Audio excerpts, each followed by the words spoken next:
E aí, pessoal?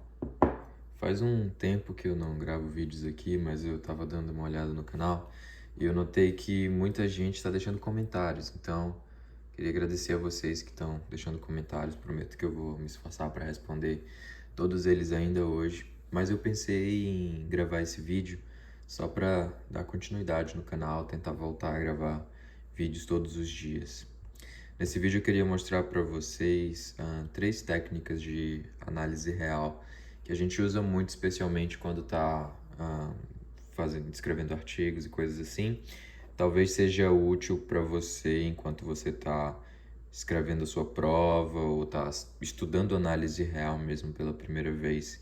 E essas técnicas elas se estendem para outros campos como equações diferenciais, análise funcional, teoria da medida, especialmente teoria da medida. Então, eu acho que serão técnicas que podem ser bastante úteis para você e eu vou mostrar elas para você baseado nesse artigo que eu escrevi. Ele não está no Archive, nem está publicado ainda, então eu só ocultei o nome dos autores aqui, mas se você procurar esse nome você não vai encontrar em lugar nenhum. A primeira técnica que eu queria mostrar para vocês, eu acho que eu deveria colocar as técnicas aqui atrás. A primeira é: nunca tente mostrar as coisas para o espaço inteiro. Ao invés disso, troque por um espaço menor limitado e aí você aproxima. Como assim? Se você tiver algum teorema que você tem que mostrar alguma coisa para o RD, ao invés de se dar todo o trabalho de considerar todas as características do RD, como ser aberto e fechado, não ser limitado e etc., ao invés disso, mostra que é válido para uma bola de centro zero e raio R, que essa agora ela é limitada e ela é aberta e o zero está lá dentro, então você tem algumas boas propriedades. E aí depois disso você passa um limite, deixa o R ir para o infinito. E aí você obtém então um resultado equivalente a mostrar para todo o RD. E de fato eu tive que usar isso nesse artigo. Aqui eu tenho uma proposição, aqui, proposição 3.1. Eu tive que mostrar aqui na proposição 3.1 que esse lim_sup dessa sequência de segundos momentos dessa medida μk, ele é igual a zero. E eu só tinha que mostrar que o lim_sup era igual a zero e estava um pouco complicado. Então o que eu fiz foi um argumento por aproximação. Ao invés de considerar o espaço todo, nesse caso o meu espaço todo era o Rn sem o zero.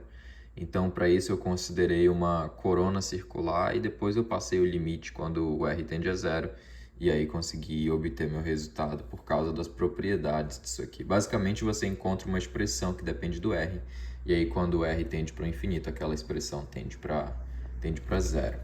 Então, só para mostrar para vocês, o espaço que eu estava lidando era esse aqui, o RD sem a origem. E aí, ao invés disso, eu considerei, então, um espaço que parece com isso aqui, ó. É tipo uma coroa circular, ou um biscoitinho. Então, o meu espaço era essa região aqui. E aí, o raio da bola menor era R, e o raio da bola maior era 1 sobre R. E aí, eu fazia o R tender pro infinito e obtinha o resultado que eu precisava.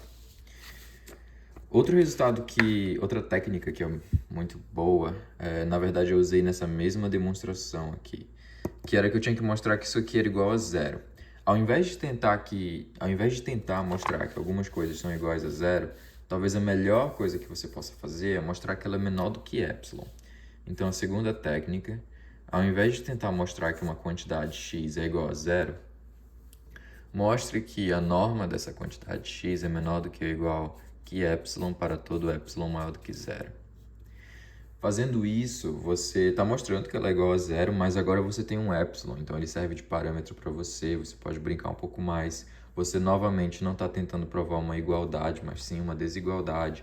E você tem muito mais resultados para desigualdade do que para igualdade, por exemplo, desigualdade de Holder, desigualdade triangular, desigualdade de Cauchy-Schwarz, etc. Então, trabalhar com desigualdades na matemática é muito mais frutífero do que trabalhar com igualdades. Então, se você tem que mostrar que uma coisa é igual a zero, mostra que ela é menor do que igual a epsilon. No mesmo espírito, tem uma outra técnica que não está nesse artigo, mas se você quer mostrar que duas coisas são iguais, x igual a y, eu recomendo você mostrar que x é menor do que y e mostrar que y é menor do que ou igual que x. É a mesma coisa, mas só que aqui, novamente, você tem desigualdades, então você tem mais ferramentas para trabalhar. No mesmo espírito, se você quer mostrar que duas coisas são iguais, mostra que a diferença delas é menor do que epsilon para todo epsilon maior do que zero.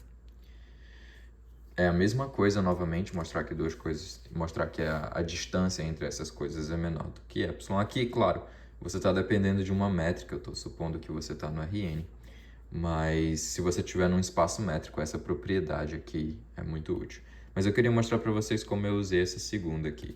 Eu tinha que mostrar, então, que esse lim_sup era zero, e para fazer isso, eu usei uma afirmação, que está bem aqui embaixo. Nessa afirmação, eu disse que dado epsilon maior que zero, você sempre pode obter um R tal que o lim_sup é menor do que ou igual que epsilon. E aí depois, quando você passa o limite que o R tende a zero, esse CR aqui, esse espaço aqui se torna o RD, sem a origem, né? Então, ao invés de mostrar que era igual a zero, eu mostrei que era menor do que ou igual que epsilon. E aí o resultado saiu por contradição. Outra técnica que eu queria mostrar para você é a seguinte. Ao invés de... Se você tem que provar algum resultado para uma função f, ao invés de se preocupar com a função f, o que você pode fazer é mostrar que esse resultado é válido para uma função f positiva, ou melhor, não negativa, e aí depois você usa alguma propriedade para mostrar que ela vale para a seguinte função, f mais menos f menos. Qual é a vantagem? A vantagem é que essas duas funções são positivas, então você pode usar essa propriedade que você mostrou antes, e você só tem que lidar com a operação aqui de subtração. E na maioria dos casos, os operadores são bem comportados com relação a essa operação, porque eles são operadores lineares. Por exemplo, a integral da soma é a soma das integrais, e a integral de menos f é menos a integral de f, dado, claro, que você considere os intervalos de integração corretinhos e tudo mais. Então, vale mais a pena você provar para uma função positiva e tentar provar que vale para isso depois do que para uma função genérica. E eu tive que fazer isso nesse artigo também. Aqui, um pouco mais para frente. Isso, bem aqui. Então, eu tinha que provar aqui uma equivalência que era válida para essa função contínua e limitada, satisfazendo alguma condição de crescimento. E ao invés de provar para essa f geral, eu supus que ela era maior do que ou igual a zero. E aí eu faço toda a minha demonstração para ela maior do que ou igual a zero. E a minha vantagem de fazer isso é que eu sei que ela vai ser positiva, então eu não preciso me preocupar muito com a direção das desigualdades. As coisas funcionam de uma maneira muito mais natural quando você tem uma função que não troca de sinal, porque você não precisa considerar valores absolutos e etc. Então eu faço aqui todas as contas usando a f positiva e finalmente eu chego a uma conclusão aqui, a conclusão que eu queria. Quando eu chego nessa conclusão, agora eu preciso passar para f mais geral. E aí eu faço assim, para uma f arbitrária satisfazendo a condição de crescimento, note que essas duas funções, isso é a parte positiva e a parte negativa daquela função, ainda têm o mesmo crescimento, então elas ainda estão nessa mesma condição, portanto nós temos a seguinte desigualdade. E aí com essa desigualdade eu consigo mostrar o mesmo resultado agora para uma função f mais arbitrária. E essa era a terceira técnica que eu queria mostrar para vocês. Então, técnica número 1, ao invés de mostrar para o RD, mostra para uma bola de centro zero e raio R e deixa o R para o infinito. Ao invés de mostrar que uma quantidade é zero, mostra que ela é menor do que ou igual que epsilon. E ao invés de provar um resultado para uma função geral, prova para uma função positiva. E aí depois você usa essa propriedade aqui da parte positiva e parte negativa da função, que eu tenho certeza que na maioria dos artigos que você lê, eles vão ter usado essas técnicas e também você vai poder usar essas técnicas para provar os seus próprios resultados.